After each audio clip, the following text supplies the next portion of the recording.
Нур пресс маалымат борборунда жаңылыктар түрмөгү, аны мен Айнат Кадыров алып барам. Саламатсыздарбы? Жаңы бийлик келгени башында президентибиз Садыр Нуркожоевич өзү туруп, нечен жылдары чечилбей келе жаткан чиеленишкен жер маселелерин чечип, мыйзамдаштырылып жаткандыгы албетте кубантпай койбойт. Ошол эле учурда президентибиздин жасап жаткан жер маселеси боюнча чоң иштерин жокко чыгарып, элди адаштырып, саботаж жасагандар да жок эмес. Редакциябызга документтерин көтөрүп Иманкулова Анипа айым баш бакты. Угуп документтерин көрүп отуруп, Соқлук районуна караштуу аты чуулуу Новопавловка айыл өкмөтүнө дагы бир чоң жер мафиясы өз ишин улантып жатканына көзүбүз жетти.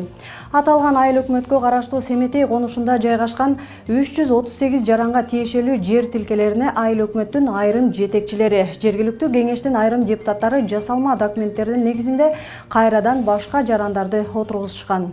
Соқлук районуна караштуу Новопавловка айыл өкмөтүндөгү Семетей конушунан 1143 участок мага тиешелүү. Мына кызыл китебим турат. Бүгүнкү күнгө чейин мыйзамдуу Новопавловка айыл өкмөтүндөгү айрым мамлекеттик кызматкерлер жана айыл кеңешинин айрым депутаттарынын катышуусунун негизинде ушул мага окшогон кызыл китеби бар участок номерлерин тартып алууда үстүбүзгө накладка кылып башка адамдар, жарандарды жараткан.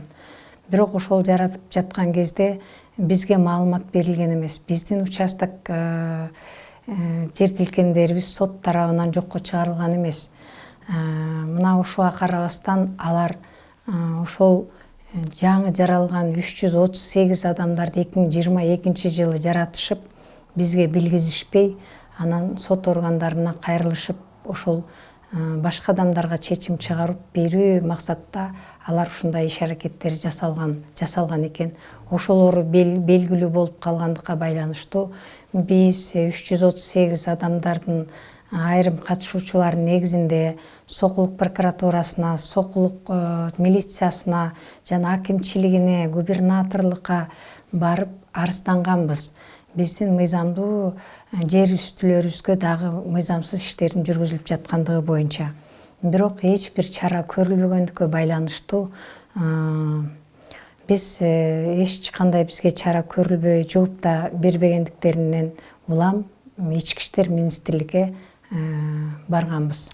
Ошол ички иштер кызматкерлери тарабынан далил табылгандыктан ошол далилдерди тастыктап Соқлук соту аларды күнөөлүү деп тапкан. Андан кийин алар ошол чечимди жокко чыгаруу үчүн жанагы кылмыш ишин жараткан жарандар кайрадан Чүй облус сотуна кайрылышкан. Чүй облус соту бүгүнкү күндө аларды актап жиберип жатышат. Мына ушуга байланыштуу биз жогорку соттун судьяларына кайрылмакпыз. Ушул ишти кароодо адилеттүү, мыйзамдуу чечим чыгарып бересиздер деген үмүттөбүз. Себеби күнөөлүү адамдардын кылмыш аракеттери документтер аркылуу ташка тамга баскандай көрүнүп турат. Ушул адамдардын акыркы үмүттөрү сиздерде. Учурда ошол жабырланган тараптар жогорку сотко кайрылганбыз. 11 ноябрда каралганы турат. Ошон үчүн ушу урматтуу сотторго жогорку соттун судьяларына кайрыла турганыбыз. Ушул ишти кароодо адилеттүү, мыйзамдуу чечим чыгарып бересиздер деген үмүттөбүз. Бул иш ачыкка чыгып калганда мыйзамдуу жер ээлери тиешелүү укук органдарына кайрылып, бул факты боюнча Кыргыз Республикасынын кылмыш жазык кодексинин 336 коррупция беренеси менен кылмыш иши козголуп, 10 адам камакка алынган. Соқлук райондук сотунун 2024 жылдын 16 июлунда аталган адамдар күнөөлүү деп табылып, аларга карата өкүм чыккан. Ошол эле учурда белгисиз себептер менен Чүй облустук соту ала кушту атынан ата дегенде курамында соттор Сабитова, Аккозуев, Айтмырзаев болгон соттук коллегия жогорудагы Соқлук райондук сотунун чыгарган өкүмүн бузуп актап салган. Шектүүлөрдүн күнөөлөрү документалдуу далилденип турса дагы, эмненин негизинде Чүй облустук соту мындай кадамга барганы белгисиз бойдон калууда. Тергөө кызматы учурда актуалдуу болуп жаткан коррупция беренесин 7 өлчөп эмес 70 жолу өлчөп койдуго деген ойдобуз. Учурда тактап айтканда үстүбүздөгү жылдын 11 ноябрында Кыргыз Республикасынын жогорку сотунда жабырлануучулардын кассациялык даттануусу каралат. Эл үмүт арткан акыркы инстанция жогорку сот адилеттүү, мыйзамдуу чечим чыгарып болбоду дегенде, Сокулук райондук сотунун чечимин күчүндө калтырат го деген чоң үмүтүбүз бар. Өзгөчө ири өлчөмдө синтетикалык баңгизаттарды таратуу жана сатуу менен алектенген чет өлкөлүк жарандар кармалышты. УКМКдан билдиргендей, өлкө аймагындагы жогорку окуу жайлардын биринде окуган чет элдик жарандардын Instagram социалдык тармагында инди продукт дүкөнү аркылуу баңгизат сатуу менен алектенип жүрүшкөндүгү аныкталган.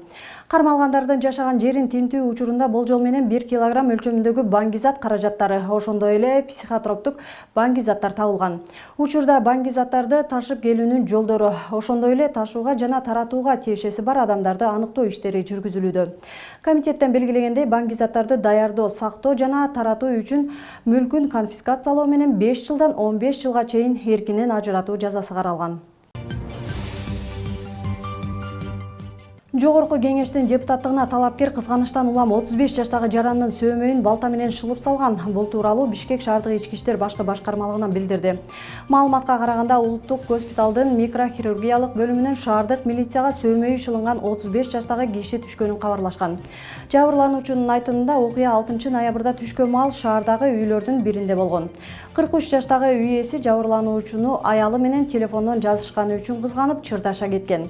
Ал ошол маалда спорттук сумкасынан балта алып чыгып, 2 оңду тең өлтүрөм деп ага кол салган. Биринчи сокку жабырлануучунун санына тийип, экинчиси сол колунун сөөмөйүнүн жарымын кесип кеткен. Окуя боюнча адам өлтүрүүгө аракет кылуу беренесинин негизинде кылмыш иши козголду. Шектүү номер 27 округдан депутаттыкка талапкерлигин койгону жана буга чейин маданият министринин орун басары болуп иштегени айтылды. Ал Бишкек шаардык милициясынын убактылуу кармоочу жайына киргизилди. УКМК төрагасы Камчыбек Ташиев жалгыз бой энеге батир тапшырып жана банктагы карыздарын төлөп берген. Буга чейин Ташиевке Элеонора Нуралиевадан оор турмуштук кырдаалга байланыштуу жардам сурап кайрылуу келип түшкөн. Ал 1989 жылы туулуп, ал төрөлгөндөн кийин апасы Кыргызстанга келип 4 жашында аны белгисиз адамдарга 1,5 миң сомго сатып жибергенин айтат. Андан кийин 13 жашка чыкканга чейин ар кандай адамдар тарабынан тарбияланган. 13 жаштан баштап балдар үйүндө тарбияланып, эч кандай билим алган эмес. 19 жашында улуу уулун төрөгөн. 2020 жылдан бери ал ошол эле балдар үйүнөн чыккан бала менен жашап, андан дагы 3 уулу бар. Бирок балдардын атасы учурда аларды тарбиялоого же каржылык жактан колдоого катышпай турганын айткан. Буга чейин Нуралиева өзү жашаган имараттардын биринде тигүүчү цехте иштеген. Бирок 2025 жылдын сентябрь айында төлөмгө каражаттын жоктугунан улам турак жайсыз калып, 29 сентябрда 3 кичүү баласы менен Бишкек шаардык мэриясынын Аялзат муниципалдык кризистик борборуна жайгашууга аргасыз болгон. Анын 4 жаштагы уулу бронхиалдык оору, дерматит жана өнүгүүсүнүн кечеңдеши менен жабыркайт. Ал тиричилик кылуу максатында тигүүчү машиналарды сатып алуу үчүн насыя алган, бирок төлөй албай калган. Кыйын кырдаалды эске алуу менен Нуралиеваны жана анын балдарын колдоо максатында УКМКнын төрагасы Камчыбек Ташиев Бишкектеги 2 бөлмөлүү батирдин документтерин жана ачкычын тапшырды. Мындан тышкары банк карызы төлөнүп, паспорт алууга жардам көрсөтүлдү. Ушуну менен жаңылыктар аягына чыкты. Саламатта туруңуздар.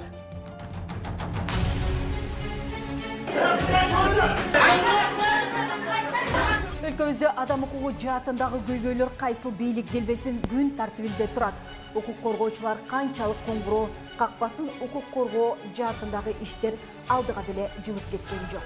Темир тору артында акыйкаттык издеп үмүт менен жаткандар канча. Дал ошол себептен Нурпресс маалымат борбору тажрыйбалуу юристтер менен биргеликте укуктук талаада иш алып барат.